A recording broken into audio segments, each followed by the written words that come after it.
ஆண்டவனுடைய படைப்பிலமா இவங்களுக்கு வந்து இதுதான் ஆசீர்வதிக்கப்பட்டதுன்னு சொல்லுவாங்க இல்லையா? அது மாரி ஹி இஸ் பிளஸ்டு. அத தான் ஒரே வார்த்தையில சொல்ல முடியும்.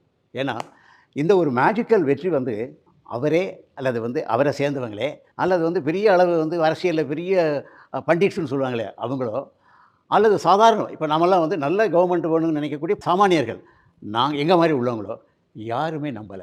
நான் அந்த இன்டர்வியூலயும் சொல்லியிருந்தேன். அக்கிரமங்கள் ரொம்ப அதிகமாகும்பொழுது, நானே வந்து பிறப்பேன்னுட்டு பகவத்கீதையில வந்து அர்ஜுனன் சொன்னாருங்கிறத சொன்னேன். சம்பவாமி யுகே யுகேன்னு சொல்லி அந்த இன்டர்வியூல சொல்லியிருந்தேன்.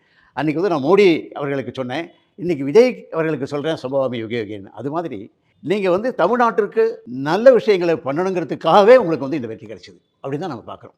அதாவது நம்பர் 1 ஸ்டேட்டாக இருந்த தமிழ்நாடு. இந்தியாவில ஏதாவது ஒண்ணுனா தமிழ்நாட்ட தான் சொல்லுவாங்க. அது வந்து பல விதங்களையும் சீரழிந்து கீழ போன அந்த ஒரு லெவல்ல டோட்டலா மக்கள்லாம் ரொம்ப கஷ்டப்பட்டு இந்த ம போதை கலாச்சாரம், குடி இதிலெல்லாம் ரொம்ப அடிபட்டு இருக்கும்போது, இது எல்லாத்தையுமே மாற்றி ஆகணும்.